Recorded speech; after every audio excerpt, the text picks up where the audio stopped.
Yeah, yeah. Yeah, yeah. Yeah. Look, Wrestling 101, classes in session. Pay attention to the teachings, that's from Andrew and Derek. I mean, these guys making a killing with no competition. Dynamic duo better than the Hardy Boys and the Dudley Boys. Everybody make some noise, mess with them, you get destroyed. They cannot be beat, take a seat. Watch them do their thing on the MIC. Face defeat, they cannot be seen like JC. Oh my goodness, it's a killing spree. Outlaw Luke Curtis, and you're listening to Wrestling IQ 101. Enjoy. Hey everyone, this is Andrew from Wrestling IQ 101. When I'm not hosting our podcast, I'm usually at collarandelbowbrand.com. That's right, Collar and Elbow is the only place that combines wrestling with street attire. And I know what you're thinking, I want to look fashionable too, and I also want to save 10%. So head over to collarandelbowbrand.com and use the promo code WIQ101 and look fashionable and save some money. And now, on with the show. Hey everyone, welcome back to another edition of Wrestling IQ 101. I'm Andrew, and you can listen to Wrestling IQ 101 right here on YouTube. You can check out past episodes. You can follow us on social media at Wrestling IQ 101. That's Facebook, Twitter, and Instagram. And today I'm sitting with the Messiah of old school, Shawn Donavan. How's it going? I am very good. How are you? Oh, I'm doing great, man. I mean, it's been a minute since we actually got to sit down and talk for a while. I mean, the last time we did it, Sent to Slaughter just became a thing. Yeah, that's been what now going on. So we haven't spoken in about 2.5 years? Yeah, just about. Maybe 3? Yeah, it's crazy because we've seen each other at shows. I mean, we've kind of talked a little bit about what's happening at those shows, but we haven't really dabbled in the things you've done since Sent to Slaughter. No, we haven't. I don't think anybody did anything last year, to be honest. Yeah, but, and it's crazy because even though nobody was really doing anything last year, somehow you managed to still do a lot of wrestling for a pandemic, right? I don't want to say a lot. I did about 15 dates when the summertime kind of opened up through the beginning of winter, and then everything kind of shut down again because the world was still kind of closed up, and nobody's running outdoor events in 30-degree weather. And at that point, I don't think any indoor space is really open. I think some companies here and there were doing some empty arena tapings, which I wasn't. I was asked to do a few, just some that didn't just meet what I was necessarily looking for from a a safety protocol perspective, or just there were just certain items that were just not in place that prevented me from feeling comfortable about taking those bookings. So, overall, still was able to do, about 15 bookings in total for the year. Actually, it was only really 13 towards the end because I had those first 2 bookings at the beginning of the year before the world shut down. So I'm someone that's very meticulous. I keep track of all my bookings and dates and stuff like that, so it's easy stuff for me to be able to go back and recall. Yeah. It was still such an impressive year. And some of the matches that you had, and even this year, starting to take shape, right? Because it looks pretty good as far as some of the matches that you have of being the standalone champion. Yeah, I appreciate Standalone Wrestling, who's now partnering with SWF, once again, and very appreciative of the opportunity being given for me there and working with some really great talent, a lot of talent that I have never worked yet. With some guys that have been around the business for a while, or should I say sport for a while, but have never had a chance to mix it up. So I've been excited for some of those matchups.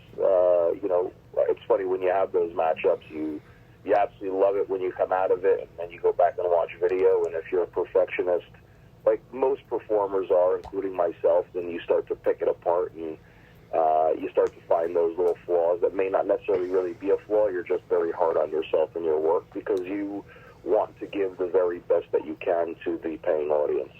Yeah. And, I always think it's kind of cool because it opens up a new roster for you to fight, somebody to wrestle, because I mean, the trifecta, I mean, they could literally bring in anybody that's willing to come in, right? So you always have like a fresh opponent. Yeah, and I'm there's a lot of guys on that roster that I've never worked with before, but I would love to mix it up with at some point. You know, I know within those ties is ICW a little bit, you know, with the standalone tie-in. So, you know, I've in all of our years being in locker rooms together, you know, Danny DeMonto and I have never locked horns once. You would love to get in the ring with somebody like Brandon Kirk. Would love to do some intergender stuff with, you know, with some of the women. I've never had a chance to have a match like that. And, you know, I think the right opponent, we could have, you know, a hell of a fight. So it definitely opens up the door to new opportunities. Anywhere you go that you've never been opens up a plethora of opportunities for different matches with great talent who have different styles. Yeah, and I have to always just tell you, I mean, every time I see you, there's a stellar performance, and it's just one of those things like you see Shawn Donavan on the card, and you're like, well, at least I know that match is going to be good. I don't know about the rest of the matches sometimes, but you're always like, this is going to be the one match you can probably bank on that's going to be flawless. It's going to be, you're going to get your money's worth, and I always look forward to seeing, I mean, it doesn't matter who your opponent is. I always get excited to see you because, you know, somehow you managed to rile up the crowd. I mean, to the point where last summer somebody like charged the ring, right? So yeah, well, in that sense, I didn't find out until later on that guy, before he tried to charge the ring on me, had probably downed about, from what I understood, about 3/4 of a bottle of vodka. So he was definitely feeling pretty froggy. Yeah. And pretty confident in himself. You know, unfortunately, that can happen sometimes at outdoor events. You know, again, my job is to, you know, rile up the crowd, or, you know, whatever position I'm being put in. But if, you know, if I'm just being me, and that's who I've always been, chances are some of that crowd's going to be pretty upset at me, and if they are, then that means I'm doing my job correctly. But I appreciate the kind words. I've always, you know, taken my in-ring work very seriously, and, you know, I'm very confident in my skills and my abilities. I think at this point in my life, I am definitely in the prime of my career as far as my in-ring work. You know, I always have a lot of people that compliment me that say that I can't have a bad match. Yeah, it's true. And I appreciate that to a certain level, because as I've said earlier, you know, I'm most critical of myself, obviously, but I do feel that the style and the pace that I work, and just being and understanding who I am and what I would do in certain situations, I do feel that I can work with any style, and I can work with any type of opponent that there is, and still be able to have something very entertaining come out of that, something very snug and very rough about it, but still be very entertaining, which is my style. So I do feel that my confidence level, you know, right now in ring and in promos is probably at a, you know, level 1,000. So, and I'm not one of those that will conform to, you know, to today's standards of styles or anything like that. I choose to try and stand out with my style consistently, and I think it does pay off. I think people see it, and it does work. So I'm just going to continue doing what I've always done, and that's just continue to be me. Yeah, I think it's been working. And it was funny because I was coming back from the restroom that night when the guy charged the ring, right? And it was my girlfriend's first time being at a wrestling show. I'm sorry to hear that. and she was like, "What's going on here?" And I was like, "That's just Shawn Donavan. I mean, you know, you never know what you're gonna get with him. He can turn it on and off, right?"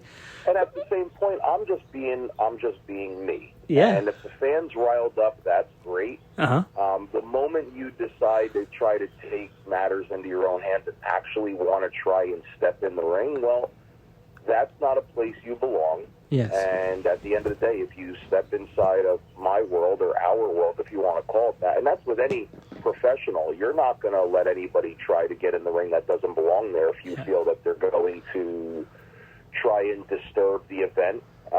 You know, we're going to take matters into our own hands. And as I told the guy that night, I opened the ropes for him. Step in the ring, because you will not walk out of there. I can tell you that much. Yeah. You It's one thing to interact with the crowd. It's another to want to step over that line and actually want to, go toe-to-toe with a talent. And, I don't mean this in any disrespect towards any performer, but I am not someone that you legitimately want to start a fight with. Yeah, I agree with that. That's not me. Trust me, I've been in many fights in my life, and I've always said this before, I've taken a butt whipping, and I can actually give one too. So, yeah. At the end of the day, I won't hit you first. I'll let you take your best shot at me first, but if you don't knock me out, forget it. It's going to be lights out for that dude. But, again, that's the one thing about our business that always rings true is the reality part of our business. Don't try to be somebody that you're not as a performer. Just be you with the volume turned all the way up and let people believe. Yeah. And if they believe in you and your abilities and your persona, your job is that much easier. Yeah, that's true. And, it's funny because I was thinking about this too, when you cut these promos that, either you're standing in, and there was, some, woods behind you maybe, or you were walking down the street, they always come off so... authentic? Yeah. I mean, I don't know. Is that something that burns inside of you that you've been maybe mulling over for a couple of days, or is it just something that, I'm just going to spring this up, spare the moment? It's a combination of the two. When I put some of these ideas in my head, I don't necessarily think about it too much. I am someone that is pretty quick-witted. I am someone that is very much thinking off the cuff, but I do my research with specific verbiage and things of that nature. Doing so many seminars over the years with a lot of legendary talent, and seeing some of them in locker rooms and being able to sit down and pick their brains, guys that I respect, and when I pick their brains, I pick their brains for their strengths. And I've been able to get a lot out of that, and that's where I feel like my promo game has changed over the last couple of years. I've always been very comfortable speaking, but, 2020, 2021 Shawn Donavan promos they're authentic. They're all me. They're exactly how I feel. For example, those promos walking down the street, it's just how I feel. It's not meant to bash anyone in particular. It's me voicing my frustrations with the business that I love very much, that I grew up in and respect, beyond anything. And if it riles a few feathers, I'm sorry that it does. That's just how I feel. I've done this long enough that I think I have a right to feel the way that I do, based on where I've been, what I've done, and what I've put my body through. And that just comes out very naturally for me because it comes out because I'm very passionate. Yeah. But I'm also somebody that doesn't sugarcoat anything either. If a young talent asks me for advice, I'm not going to sugarcoat it. If they ask me to watch their match, I'm not going to sugarcoat what my response is going to be. If you did something that didn't make sense, you did something wrong, I'm going to tell you. But if you did something great or you did something right, I'm going to praise you. And if there's something you did pretty well but you could do it better, I'm going to give you an alternative. That's just how I am. But, when it comes to promos, it's the same thing. I'm someone that sometimes the guys call me, they call me the old man or something for that because they see me a lot of times. I do crossword puzzles. And that's, I don't just like doing them. It opens up my vocabulary. Because sometimes you find new words in there that you can use in phrases. And, don't get me wrong, I'm not trying to be Nick Bockwinkel. But I think just, with my personality and my tone and my delivery and cadence, sometimes throwing certain words or phrases out there catches people's eyes that they don't see coming from me. Yeah. And it sparks a little bit more interest in the promo. Lately I've just kind of experimented in just really feeling what I'm doing. And, I've always been one to never, throw out an expletive in promos. But in the last few ones, they've come out because it just felt right. When you're feeling something and it feels real to you because it actually is real, you just got to let it flow. And, if people are going to have a problem with it, let them. But at the end of the day, if you can't be as real as me in front of a camera, then kind of keep your opinions to yourself. I always say step up to my level, and I'm always trying to improve. But as I said, I feel like I'm doing my best work with promos, and especially now, because everything I say is normally, it's real. It's how I feel. And that, to me, those are the best promos, is when there's real life situations involved, or if there's something real involved in the story that you can kind of grasp at heartstrings with. It's got to be real. If you're giving me one of those 80s old school promos of, when you're looking up at the lights and I get the 1, 2, 3, like, I can't stand any of that stuff. That was 30, 40 years ago. We're in a society today, if you think how everybody is being very real with their words and opinions on social media, and what's going on in the world, and I think in the wrestling world, we've got to be a little bit more real too, or people are going to really expose, what we do. And I still believe that there's room for quote-unquote kayfabe in there. But, if people are voicing their opinions in the real world very realistically on social media, then our business, we need to start being a little bit more real too. Yeah. And if you can't cut something that's real, then don't bother saying anything, or find whatever it is that person needs to do to up their voice. Yeah. And it's really interesting because it's so crazy because you look like such a gentleman holding, the standalone championship in some of those posts that you do, right? And you're in the collar button down shirt or something like that. Yeah. And then you take that, and when you get to the show, you come out with the vest and the chain and the beanie, and I'm like, it's like looking at two different people, right? And they're both you, and it works. And I love that atmosphere that you can be both. Yeah, and I think it's just, again, it's evolving, and it's also just trying something completely different. The whole point of that is very simple. The vest and the chains, that's always been, I guess, probably the best look I've ever had, and continuing to evolve that. But at the same token, when it comes to promos, and I'll be very real, I see a lot of guys doing promos where they're in front of a graffitied wall, or they're in an urban area, which doesn't fit their persona whatsoever. But they're just trying to look cool, and they're trying to look tough. And to me, I don't buy that when I don't feel it coming across the screen. I feel like that person is just grasping at straws. Look, I'm not from any of those areas. Not to say I didn't grow up in not of a great area. But that's not me. So why would I do that? Yeah. I would much rather be in my own environment and have it come across real. So for me, if it's walking down the middle of a downtown neighborhood, yeah, I'm going to do that. I like to carry myself as a professional, which is what I am. And I do like dressing up. I do like getting dressed up in a nice pair of pants and a button-down shirt. I've been able to afford some of those things by working my tail off for many years, behind the scenes.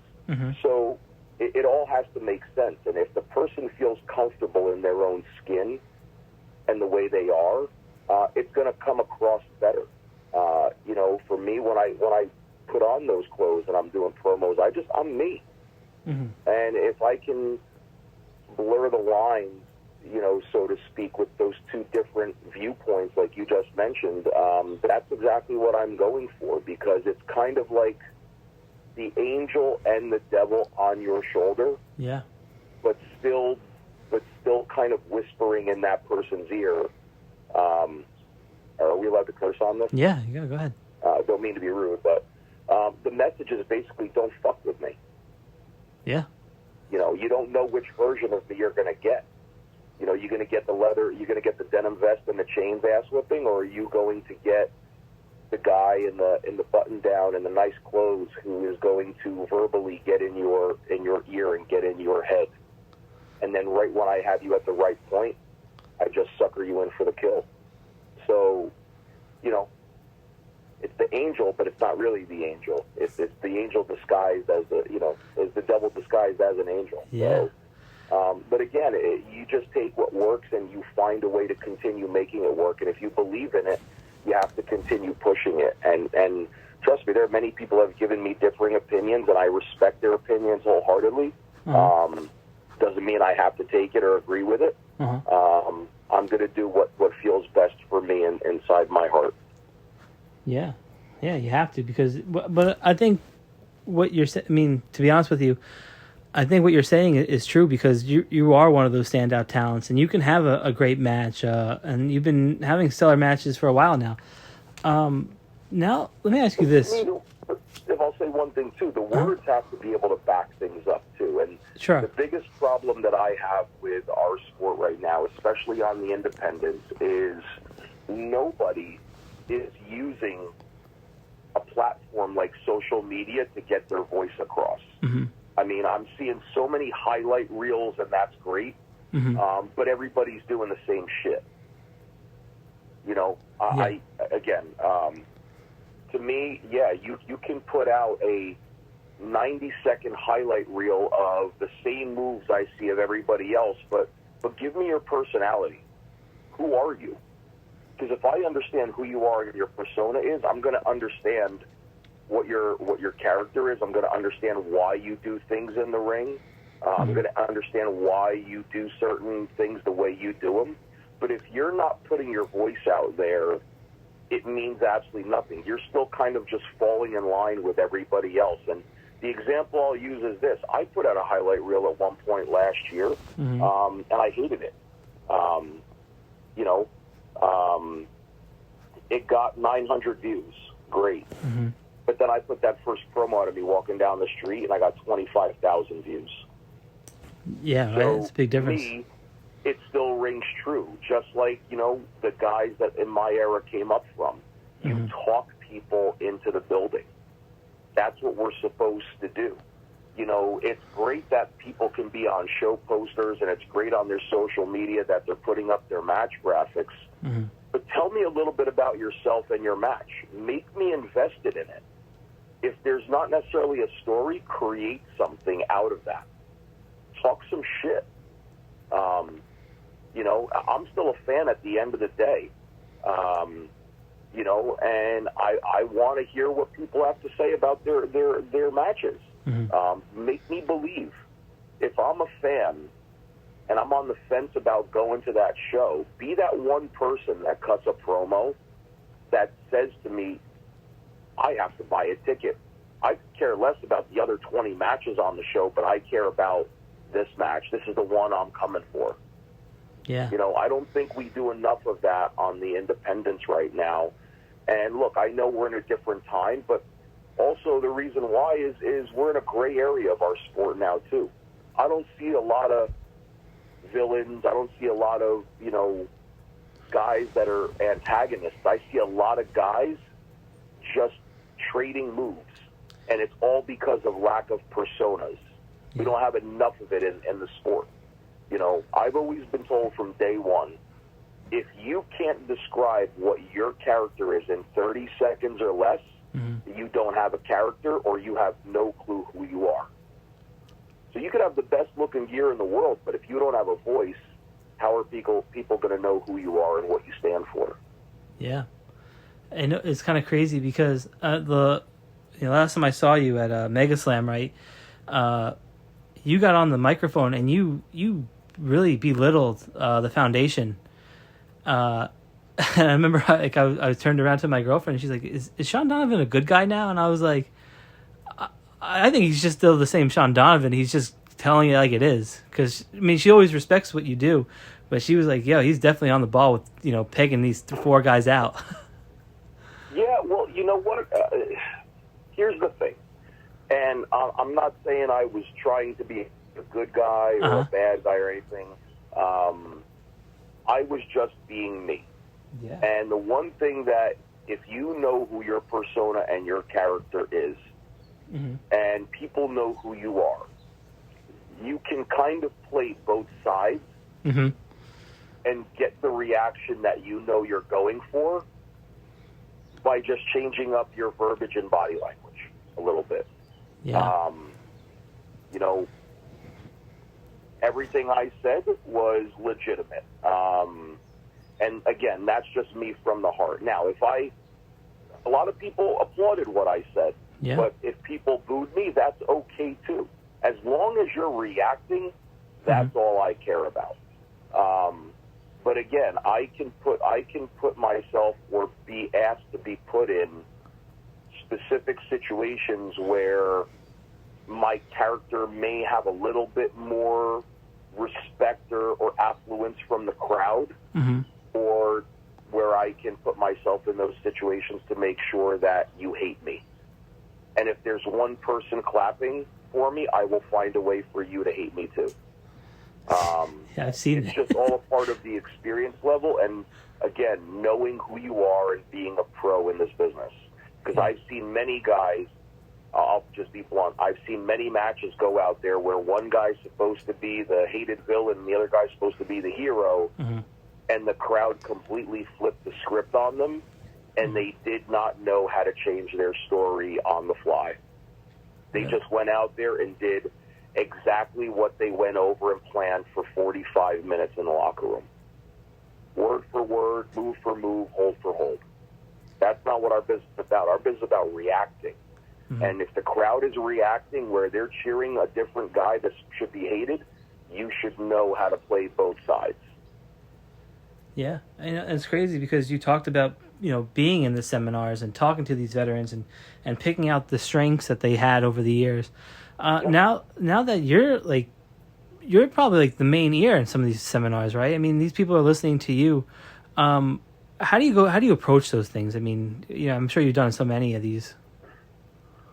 To be honest, I haven't really done many. I think in grand total, I've done 3. I would love to actually be able to do more, and that's something I'm going to be working towards in the future going forward. But I've popped up at schools, and people have asked me to, host a class and things of that nature. And I'm somebody that loves to give back because I came up at a different time.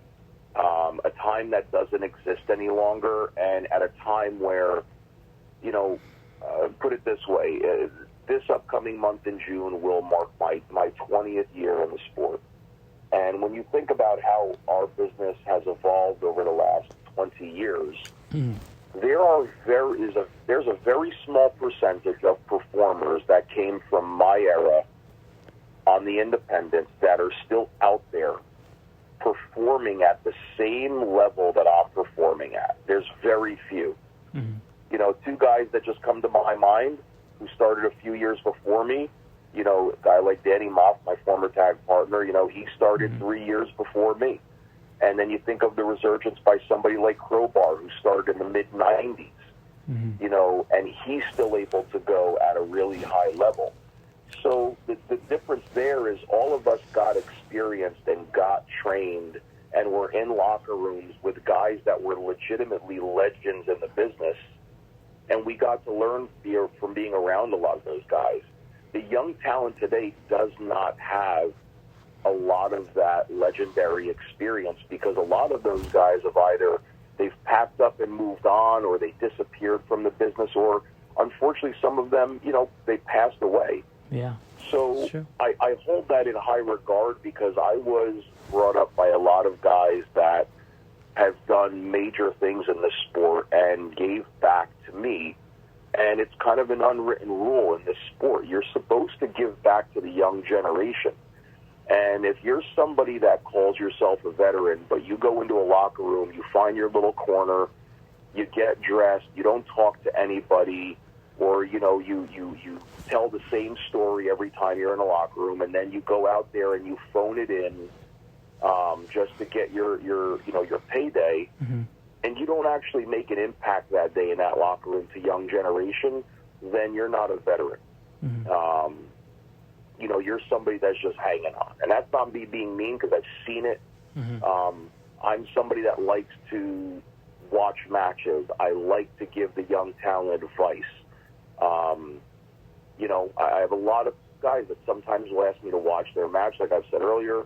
I have a lot of guys that will come and sit and just ask me for advice. Or if I know a young talent, I've seen him in multiple locker rooms, and an idea just pops into my head just from a conversation with them, spur of the moment, I'm going to throw that idea or that advice at them. It's up to them what they want to do with that advice. And it all comes from just being extremely passionate about the business. Like I said at that Mega Slam show, I have the same amount of passion, if not more, for this sport now as I did when I first started. Yeah, that's you're talking 20 years, and it's amazing that that passion is still burning, and it's been leading you to some great matches. I mean, I just want to touch on this real quick because last time we spoke, and you came here, it was the beginning of Sent to Slaughter, and then you and Dan Moff had this stellar match at WrestlePro. I mean, how was that? I mean, that was like a year, and I remember it came full circle for me. I was like, wow, I saw this really bloom. And now it's ending. And how was it stepping in the ring with him? Because he is really the at WrestlePro. He is the measuring stick. And in most companies, a lot of companies. Yeah, he is. He is every bit of what he says he is. He is a badass. He's going to bring it to you in that ring. And look, to be able to say that I went over 30 minutes with him is a testament to myself.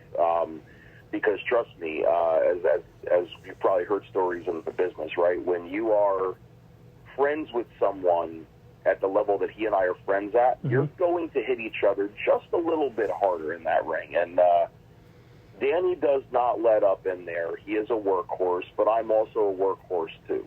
Yeah. And I think we both knew that we were going to bring 100% into that, and we were legitimately, the end of that match, we were both exhausted. But just being able to step in the ring with him, obviously throughout the year and a half that he and I were able to team together, I learned so much from him in so many different ways, not just being on the apron and watching him work, right in front of me, but our car rides, throwing ideas around, discussing ideas, working out together in the gym almost every day. We're legitimately brothers. But to be able to have somebody like that that's been in a lot of different places and to be able to get a lot of that advice made me better. And that night made me step up my game a little bit more. And I think, especially in a building like the Rahway Rec, which is a very special building, and a lot of us on the independents, it is known as the MSG of the Indies. That's true. And the fact that I can say I main evented that building against my best friend in front of that amount of people, I think I opened up a lot more eyes, and I think I earned a lot more respect from individuals that night, not just fans, but I think a lot of individuals that were there that knew I was a good worker, but saw a really different side of me that night. I think my confidence level shot up a lot after that too, but it was also just a very humbling experience to be put in that position, knowing where he was moving on to next. And my time with he and I as a team will always rank as probably one of the most special things I've ever done, because our friendship was there before, but it really came full circle from that. There's not one thing I wouldn't do for that guy outside of the ring. He is legitimately family to me. I would legitimately give him the shirt off my back and my bed to sleep in any day. Yeah. You guys ever see yourself rekindling that tag team, maybe a one-off, or really trying to ignite that again? He and I have had some minor conversations around it. I think right now he's on a different wavelength, and so am I. It's not to say that the discussion hasn't been there and the offer has been there from certain places, but I think if it were to be done on a one-off, the opponents have to make sense. Okay. And there has to be, the story has to be there as well. I don't think there's any reason for he and I to come back together as a team unless the story with the right opponents makes sense. As far as something long-term, would never throw the idea out the window. There's a lot of factors that need to be able to go into that, and I think the biggest thing is, are we going to be fully committed to pushing that as what it's supposed to be and not, hey, Sent to Slaughter's on this show one weekend and then, Danny Mott's wrestling in a singles somewhere else on another weekend, and Donovan's wrestling next month on another show. You know, it's got to be that the chips have to be all in from both sides, as well as some other behind-the-scenes pieces, too. But would never not turn the idea down. Again, we've heard ideas. We've heard, ideas we've discussed just didn't make sense at the right moment. But if it were to happen, it's got to make sense. And I'll use this, in a one-off piece because it just brought something to my head. If you remember, just before Shawn Michaels wrestled Kurt Angle at WrestleMania. Yeah. And they had a little mini sub-story there where they brought Marty Jannetty back, and they had that one Raw tag match. I think it was against La Resistance. Yeah. And it was a fun, feel-good moment to see that for the first time in X amount of years. But it made sense because there was a story there. So that's the way I would look at it. To me, I'm about stories and moments in wrestling, not about the moves. The moves will be involved if they're put in the right spot, but it's moments that is what matters to me in matches, that brings the genuine emotion out of the performers and the fans. So for me, there has to be a story there that absolutely makes sense for us to say, yeah, this is the right thing to do as a one-off. And who knows, maybe if we did a one-off, maybe it would spark something that we would need to do it again. I can't say yes or no, but if the opportunity were to happen, I would dive into it full force. Yeah. Well, I mean, I hope the stars align and we get to see another tag team match, but I'm just glad I'm not the opponent in the ring with you guys. But yeah, I'd love to see something like that. We had a great run, and I think we were just starting to hit our stride before the opportunity for Danny to go back to Ring of Honor happened. Yeah. I don't look back and say what could have been, because I'm a firm believer that everything in life happens for a reason. It was meant for Danny to go back to Ring of Honor at that time, which means it wasn't meant for us to be. And who knows what the future will hold. But again, at the same token, things happen for a reason. Danny went on his path. I went on mine. I continue to reinvent myself. And that's, again, that's, I think, part of the reason why I am where I am right now, is because it gave me that opportunity again to break out there in a singles role for people who saw me do something different with Danny, to going back to being a single again and creating something fresh and new for myself. Yeah. And plus, I mean, I'm looking here at some of the matches that you've had. This year, it's been so impressive. I mean, you've been a part of AEW. I mean, you teamed up with, you took on the Gun Club. I mean, you took on Andrade on Monday Night Raw. I mean, KTB, Elliot Baratz, Johnny Moran. I mean, Jay Crucio. I mean, these are some real heavy hitters that you're getting in the ring with.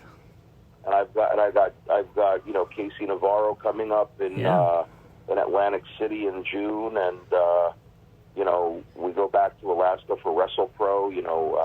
LSG and I are set to kind of finish our things up. So again, very blessed to be able to work with some not just talent that's been around for a while that can go, but very excited to work with young up and coming talent. And I also think too, for myself, I kind of know where I am in the sport, of where my career is, and it's not to say that I will not still work hard for an opportunity to reach a national platform if there's an opportunity there.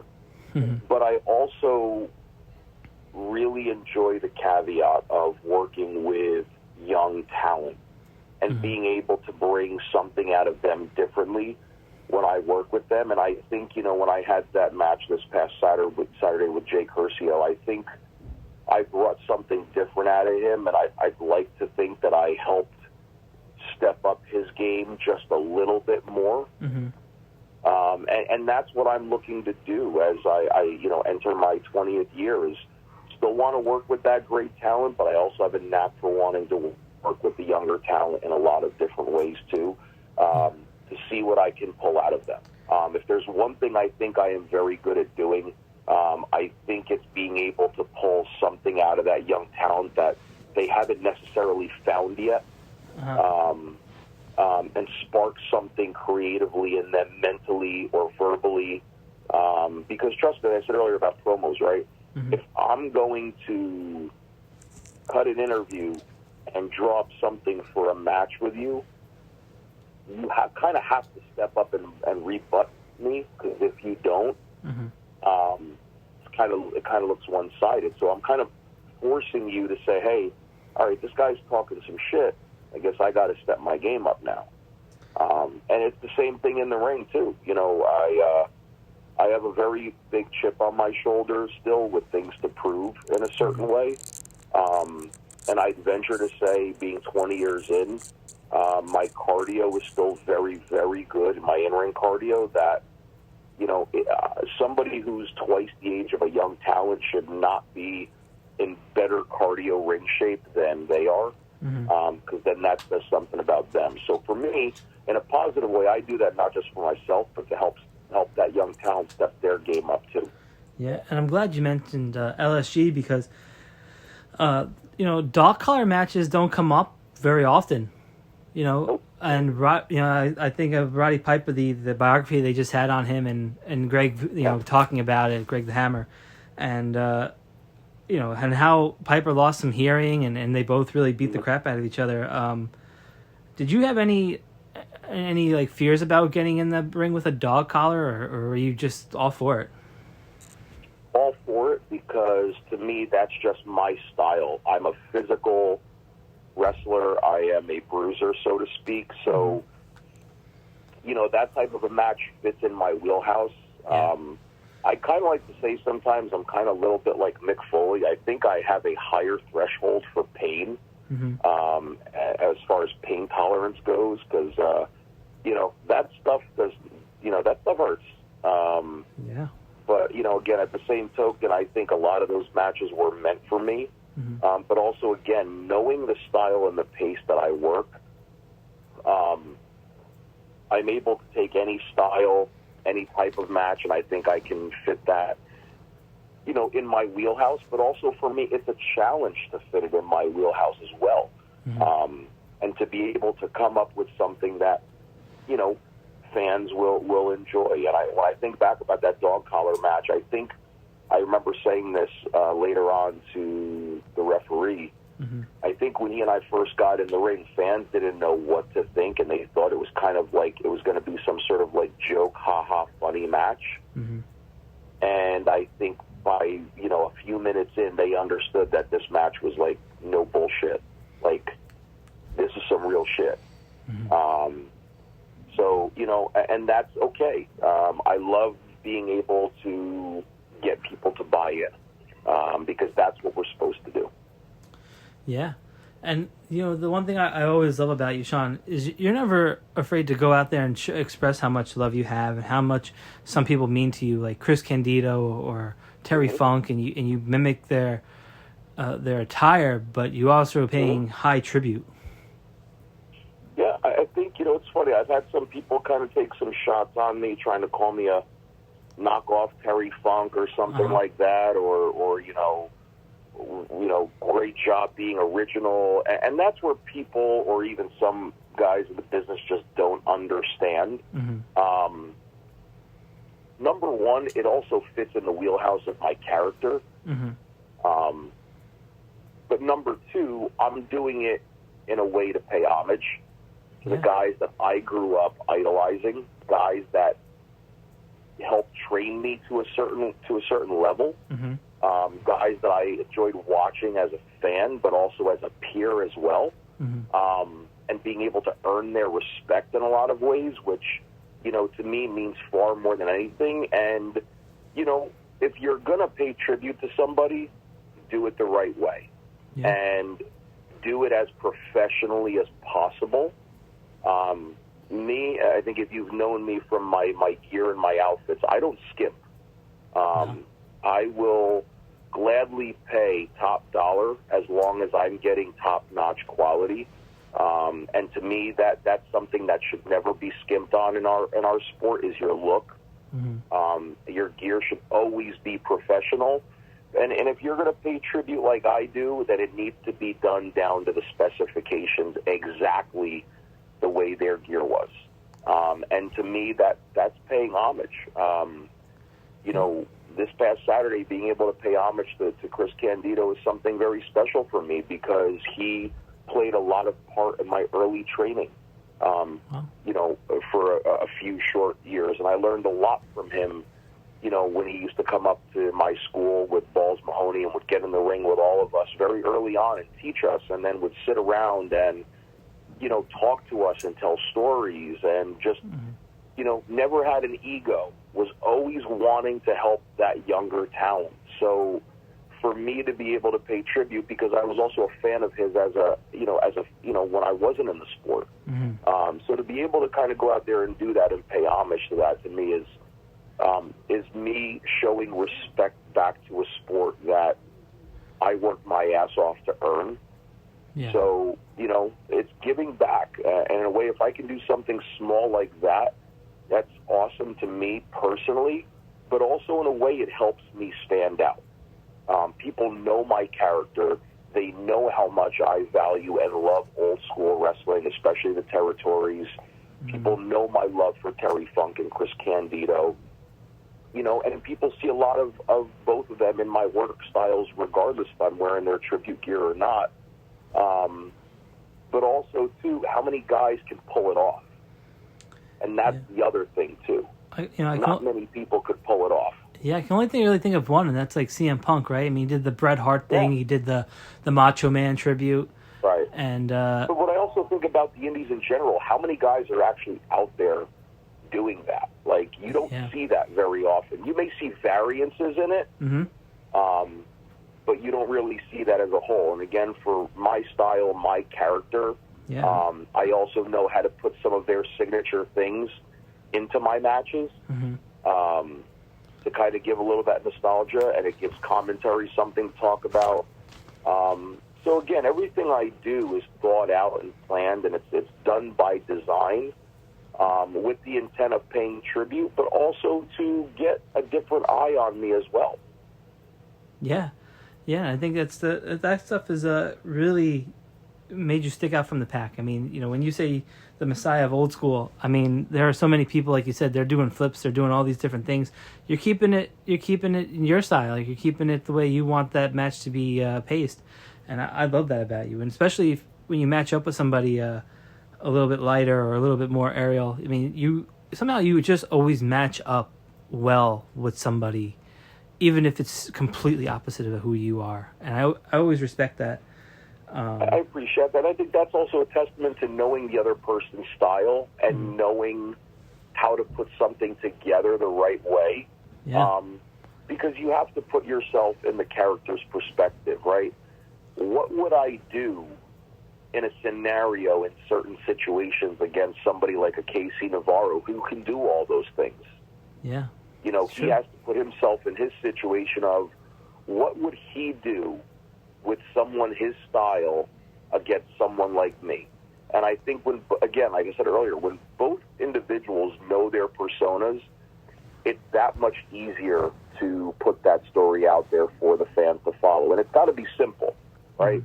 You don't want to go to these events where there's these long, convoluted stories and storylines.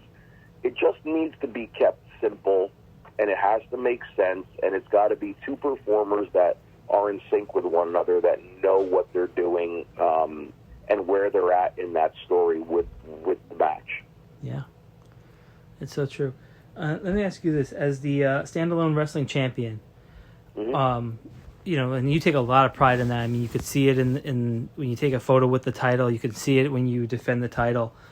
There are going to be challenges, you know, that are going to come across your way as the champion. I mean, you got the biggest target on your back, but you know, in a dream world, who's out there that you want to face? It doesn't matter if it's a legend. It doesn't matter if it's somebody up and coming. Like you said, you want to help out the new generation of wrestlers. Get in touch. Who's out there that you want to steal the show with being the champion? Wow, it's a good question. It's hard to say. You know,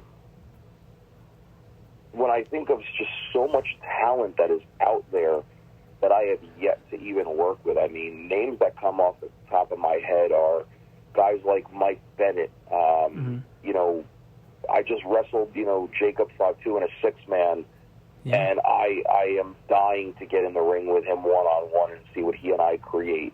I think an awesome, easy showdown that would be easy to follow would be a match of me versus Nick Gage, me versus Mance Warner.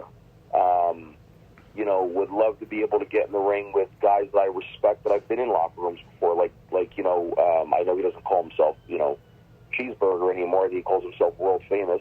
You know, I've never stepped foot inside of a ring with Homicide. For all the years we've been around one another in locker rooms. So I think of just some of those names, even guys like that are I think are really hitting their stride now, like a Darius Carter.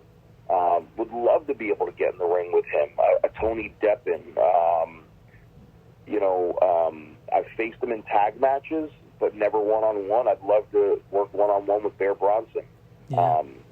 You know, O'Shea Edwards is another one that comes to my mind of guys that I would absolutely love to get in the ring with. But, yes, I do take a lot of pride in representing standalone wrestling because, you know, I've never really been that performer over the years. If you look at my resume, and I've been around, I haven't held many championships. And to be very honest with you, I don't think people need a title to be over, so to speak. Yeah, I agree. The title enhances, you know, the stories and things of that nature, but it's the performer that makes the title. Yeah. But at the end of the day, the fact that a company is willing to put their top championship on me, I respect that, and I appreciate that opportunity. I'm going to go out there, I'm going to work my ass off until you feel that there is another performer out there that is worthy of stepping up to what I've now built with it and can now take that ball and run with it. And until then, I am going to continue trying to have the absolute best match I possibly can, you know, when it comes to being in matches, you know, defending that championship. Yeah. And, you know, I'm just going to give you my two picks because I just see so much. I just can see this matchup being, like, awesome. Dan Housing, I think you would be awesome against because I just think it'd be kind of fun. And yeah, absolutely. He's a fun performer that I think, again, clash of styles. We create something very, very enjoyable for the fans. Yeah. And the other one I think was thinking Brian Johnson. I mean, he's been a former guest of Wrestling IQ 101, but just the fact that he's also very old school, and I feel like the two of you just clashing in a big profile match would just makes me like so excited to think about like what the future can be, being part of standalone and being part of the trifecta, because there's so many great matchups that you can still have and other wrestlers, because this, you know, once you open the door and then, you know, Pandora's box, you can almost imagine any type of match or matchup. Absolutely, and I would love, you know, it's funny, I didn't have him kind of, you know, in my head at the moment, but he is on a bucket list that I have actually written down of performers I would love to step in the ring with. Yeah, I mean, I saw Brian Johnson, you know, kind of coming up, and, you know, he's been around for a decent amount of time as well. I think pretty close to the time I've been around. I saw him cutting his teeth, and he just, again, took opportunities, reinvented himself, and I think he's also, to me, one of the most entertaining personalities on the Ring of Honor roster right now. Oh, yeah, definitely. Incredible performer, a great promo, and again, I can just think of great ways that he and I would be able to interact with one another leading into, you know, a match. So, again, that's where my thing comes in, where I will not be hanging these boots up anytime soon. I almost feel in a way where I've found a little bit of that fountain of youth like Danny Moss has, where I feel like as I continue to get a little older and more experienced, I almost feel like I'm getting younger. And I just do my best that I can to continue staying healthy, getting myself in as best of shape as I possibly can as I get older as well, to be able to still be able to, quote-unquote, go, you know, in that ring. Because I don't phone anything in, and people know if I'm on an event, I'm giving you 100%. I'm not giving you anything less than that. Yeah, absolutely. I can attest to seeing you many times live, and yeah, always a stellar match. And you always know if Shawn Donovan's on the marquee, it's going to be a good matchup. And Shawn, I hate to do this because we're running out of time, but can you just tell people where they can get you on social media? Of course, I could sit here all day, but hey, that's why there's second, third, fourth, and 20 parts. Yeah. I'm not too hard to find. If you just find me on Facebook, just type in Shawn Donavan. You can find me there. On Twitter and on Instagram, you can find me at Shawn Donavan01. I have a Snapchat. I don't know how popular that is anymore. I don't use it. I should probably deactivate that account, but and I refuse to start a TikTok channel. So I'll enjoy everybody acting fools out of themselves doing that. So I mean that in a very respectful way, but but those are where you can find me. Coming up some of the next big events that I'll be on is Boardwalk Buds presented by Standalone Wrestling and Pro Wrestling After Dark is a whole weekend emanating from the Showboat in Atlantic City, New Jersey, June 25th through the 27th. Partnering that weekend will also be 4 events with ICW, and then late August, I'll be heading back with WrestlePro Alaska for 3 events over there. I believe those events will also be streamed again on Facebook. So I have some real fun upcoming events to look forward to, and who knows what will end up popping up in between. Yeah, I'm glad to see that you found that fountain. I'm glad to see you're traveling to Alaska, and I know this pandemic has been pretty tough, but I think you've been one of those standout performers, I think, during this time for sure.